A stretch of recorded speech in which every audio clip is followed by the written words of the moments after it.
First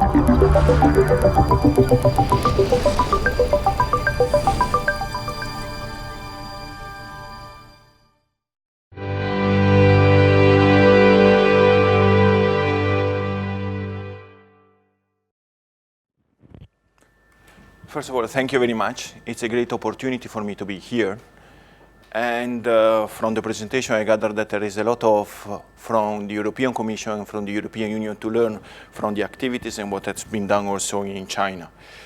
Well, what I wanted to present here is more or less the actions that the European Commission is carrying out for digital cultural heritage. There are a number of actions which are policy and law, as for example, the modernizing the copyright law and the digital single market strategy that should open the possibility to use and exploit digital cultural heritage.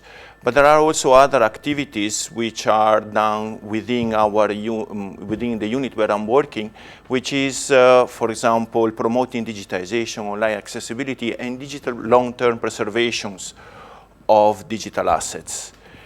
And as I was saying, then there is also another directive that promotes the use and the reuse of cultural resources. Apart from that, I will not go through that. We are also funding research and innovation and deployment of digital cultural heritage. And I will focus, in fact, on what has been done so far in funding opportunities that we've provided to institutes like universities, research institutes, and cultural heritage in order to use ICT technologies to better exploit their cultural assets and to give their cultural assets, make them accessible to all. It's interesting, in fact, how we are very close on what also the National Museum of China are doing. In fact, what we did so far, we focus on mainly three aspects, which is, first of all, the curation and the accessibility of the content. So after digitizing it, make it accessible to the users and to the visitors of museum. We also done a lot of activities in how to exploit the digitization of content for preservation purposes.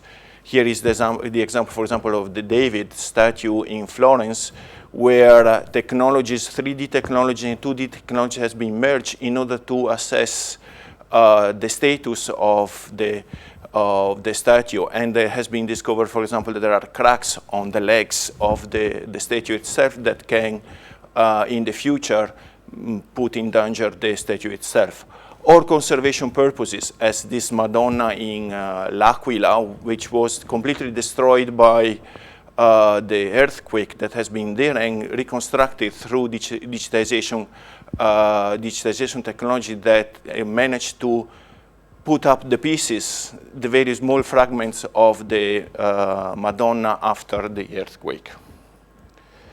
But digitization, as it was said before, provides also access to cultural heritage. And here in Europe, we've got completely different point of view from cultural institutions. There are cultural institutions at the Rijksmuseum where they make accessible their content freely to everyone at a high resolution in order to see the content and use the content. And there are other institutions, for example, from my own country, as the Uffizi, that are much more conservative and would not like to have this content reused and exploited.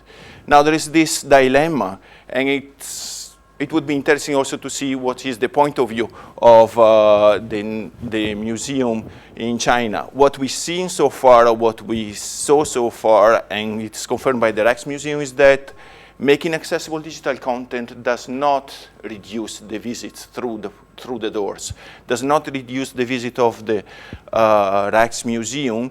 On the contrary, the Rijksmuseum, which is more or less of equal importance than the Uffizi, has got more visitors than the Uffizi, which has gone through a completely different approach by not putting any of their content on the web.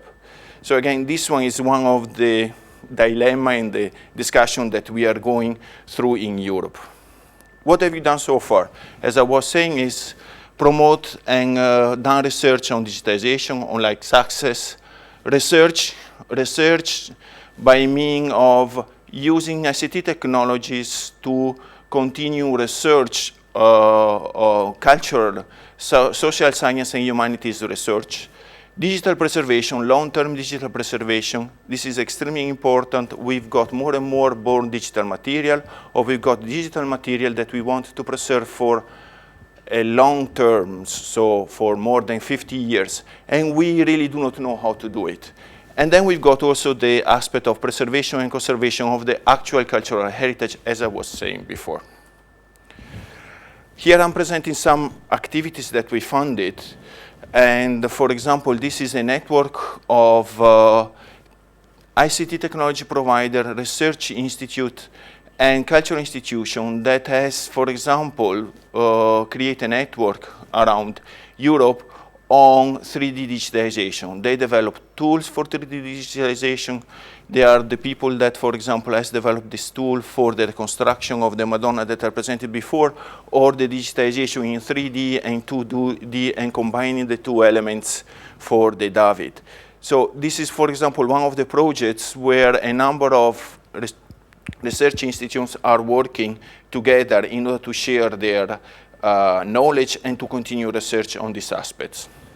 This is another interesting project which is currently going on, which is using graphene technologies to be able to scan through terahertz wavelengths paintings or cultural heritage to discover what's behind. And for example, this one is one of the Goya's portrait where they found through this technology the presence of another painting. But it can be used, for example, also for analysis in a non-intrusive ways of materials that has been of cultural objects, or also 3D scanning, basically. Another way that we've got also to fund is, again, promote digitization, 3D digitization of remote places. For example, here, what has been developed is a robot to scan the catacombs that cannot be accessed because of the presence of radon gas in Rome.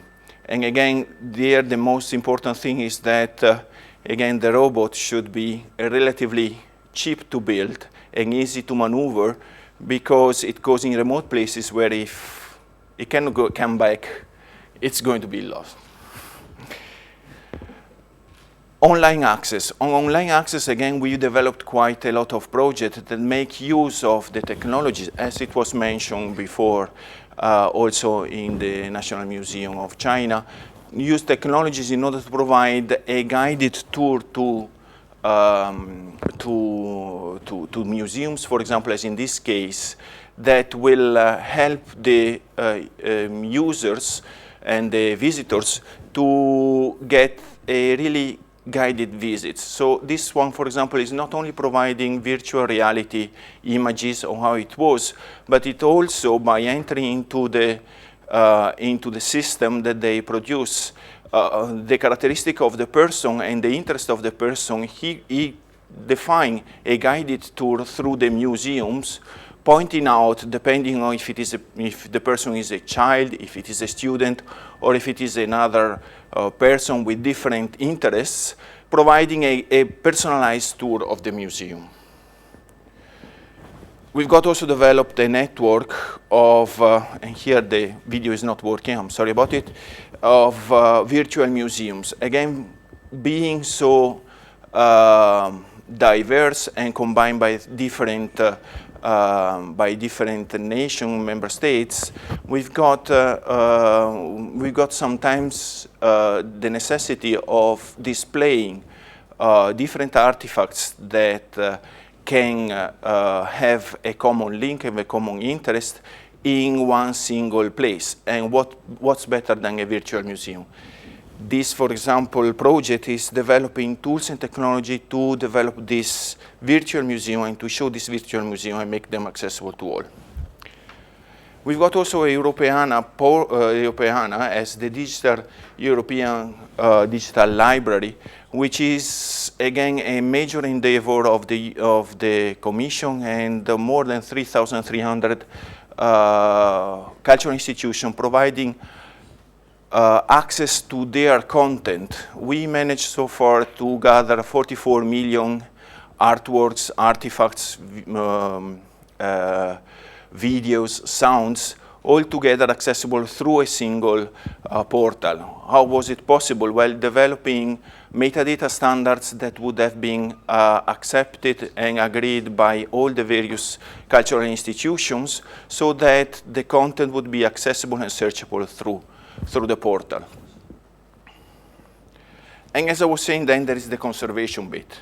Here it is, for example, a project where what we are trying to do, or what they are trying to do, is to digitize the content and simulate what could be the effect of the time through pollution, environmental degradation of the objects, so that we can predict what will happen in the future to the various monuments that are sited in Europe. And again, this one is one of the projects that is carrying out the work. So, possibility of collaboration, there are quite a lot. As through all these projects, we created a network of researchers across Europe. Oxford University is participating in several of our projects. Major cultural institutions as well are participating. The British Library, for example, is one of the major participants of the Europeana projects. And on top of it, it's possible, for example, for Chinese cultural institutions to participate in research projects funded by the European Commission through Horizon 2020. So again, there, although it's not possible to receive funding for cultural institutions outside the European Union, it will be possible to create collaboration where there is this exchange of research, information, and practices, so that each of us will benefit from the knowledge of the others. And I finish briefly with the contact point. Well, this is my contact point. There is also a EU representative in Beijing that can be contacted in order to have further information. And there's a website funded by a project from the European Commission talking about ICT in general, which is in charge of really establishing this connection between EU cultural institution or research institute and China. And with this one, I think I finished. Thank you very much.